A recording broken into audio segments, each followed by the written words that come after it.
Introducing the Paddy Power World Darts Championships. Welcome back to Online Darts, everyone. Build up to the Paddy Power World Championships, and of course we've got the former back-to-back world champion Adrian Lewis. Great exhibition this. We've done all the meet and greet and whatever. That's right. It'll be lively tonight, isn't it? I think it is. To be fair, every time you come to Yorkshire or obviously Leeds, it's always electric in here.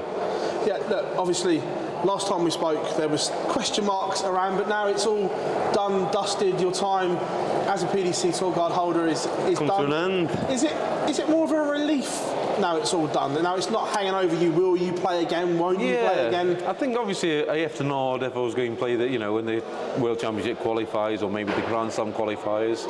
But I don't think I'm ready yet. I want, like I said before, I won't come back when my heart's fully in it. And at the moment, I'm just enjoying what I'm doing. There's less pressure on me at the minute as well. So just enjoying what I'm doing at the minute. Yeah, like I say, there was all the questions. I bet you got bored. People asking you on social media. Oh God, yeah. Are you going to? Are you going to? So now it is done. Is it a relief that you can just enjoy this the fresh chapter? Yeah, I think so. I mean, like I said, even if they'd have kept me tour card, say like a qualifier for the World Championships, for instance, and I went up there and and did well in the World Championships itself, I still don't think I'd be ready for go back to the full tour next year. Of course. So I think it was the right decision for myself to just take that little break and then, like I said, and move on from there. And when I do, obviously, try to get my tour card back, and say I do get my tour card back, I can start afresh. Will you announce it, or will you just rock up at Q Score unannounced? I think obviously I'd have to let the public know, wouldn't I? I don't want them people to try hide anything. You know what I'm like, I don't try hide anything. And so all the arguments now. No, I think I'll let people know, yeah. As soon as I'm ready, I'll be there. Look, first of all, obviously, we know it was family commitments, and obviously Sarah wasn't well. How is Sarah now? Because we know it's obviously a nasty illness and everything. Yeah, of course. How is she? Like I say, it's an incurable kidney disease, what she's got. So it's called an MSK. She's at the moment. I mean, she's a care worker, Sarah. She's like it's like a rapid response thing, and she still does that. So she's still good. But yeah, it's like I say. No, look, the World Championships is always special, and we couldn't have you here and not talk about it being one of only a handful of people to go back to back. Do you still get, even though you're not there, do you still get butterflies this time of year thinking about the World Championships? Like I said, I mean, when you used to come up like that, Dan was well ill and towards the alley pally, and you used to look up and you see like the dartboard on the, and that's when it's here now, and you start getting goosebumps and you think, right, come on, this is your time to shine. Yeah, look, everyone's talking about Luke and Luke. Do you think it's as clear cut as those two? I think you can't really. I mean, obviously, Luke Humphries has probably been the best in the world now for the last 18 months. Luke Littler has been fantastic. If Luke Littler turns up, it's patches what he's been having. Because don't forget, he's only 17 years old, and if he can get, the consistency right, there's no reason he can't win this. But if you're asking me for an outside bet, I'd go Gezi Price. I think he's due a good run in one. And another outside bet is Steve Muntney. I think Stephen Muntz is. I think he's due a good run again. Look, you talked about Luke Littler's spells, and I think because he's been so good this year, I think a lot of people forget he is just a kid. Yeah, I was going to say, yeah. And look, Gary warned everyone last year as well that don't ruin him, let him develop. Correct. But the way he's handled everything, his maturity beyond those 17 years. Unbelievable. I mean, I think also people forget, like, he's been playing 13 years, building up to obviously now. Yeah. And every step he's been taking has been like a stride, not a step. And he's just been, he's just phenomenal, isn't he? He's up there, he's got the right mindset. As long as he's got the right people around him, which I think he has at the minute as well, with obviously Target. I've got to put Target in there. And his father, who I've talked to, on numerous occasions, I think he's definitely heading in the right way. I do.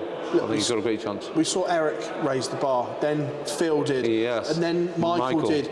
And now we've got Luke and Luke both raising that bar.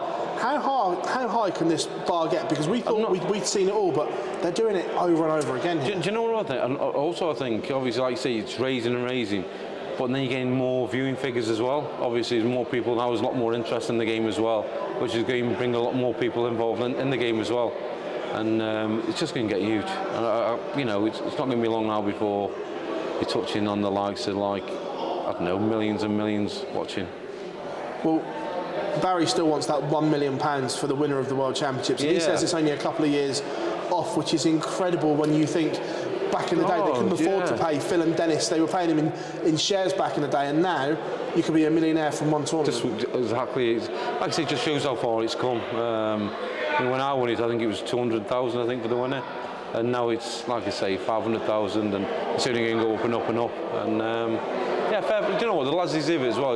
People don't realise how hard it is, you know, when you're doing it day in, day out. Very, very tough. You touched on, obviously, Luke, and you've been a massive advocate of Fallon in the past as well.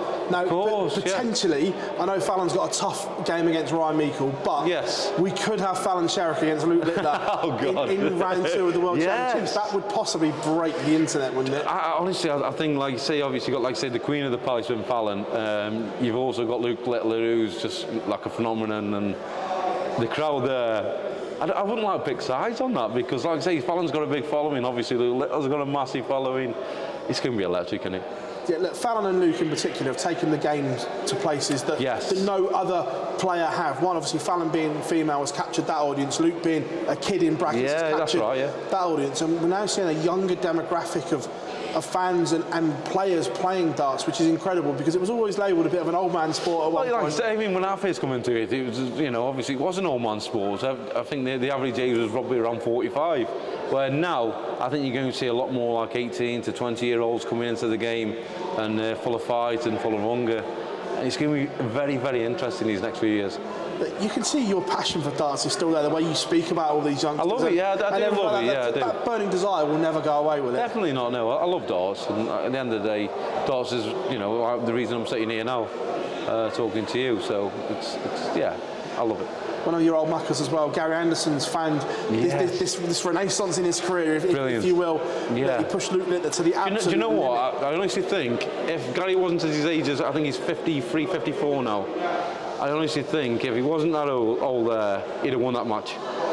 Honestly, I really do believe that. I think he got I think he was 4 or 5 leg lead. There's no way 10 years ago he'd let that lead and slip.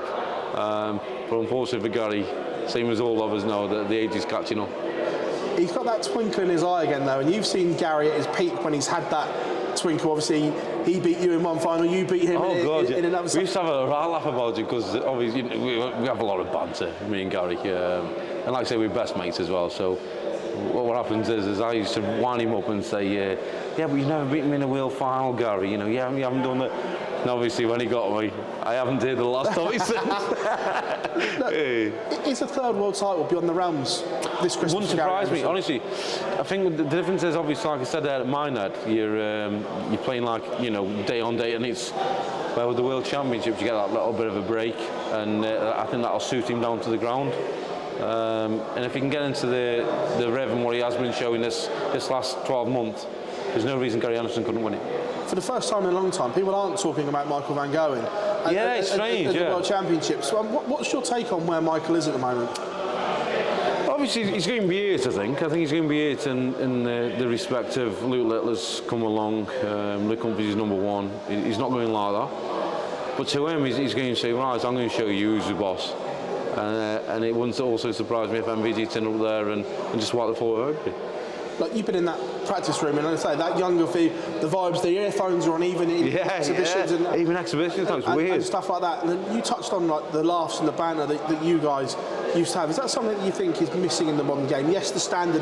Yeah, I don't. Camaraderie. I mean, I don't want it going like robots. Do you know what I mean? I think you still need characters in darts, but it's going to be boring if somebody says going 180 and not showing any emotion, nothing like that. You need the characters in darts, and you always will need that.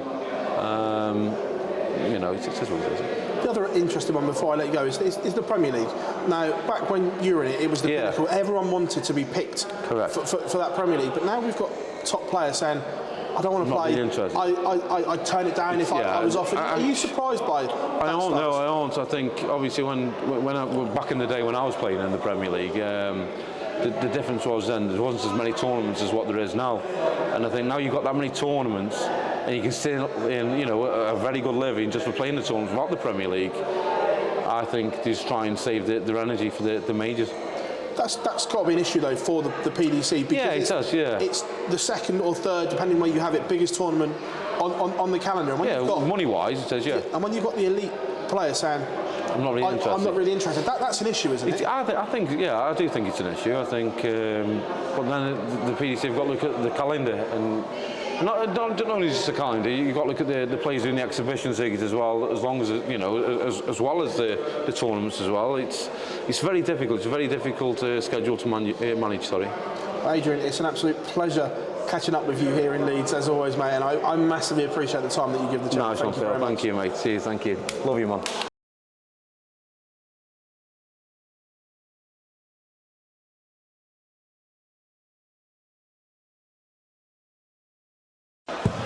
One.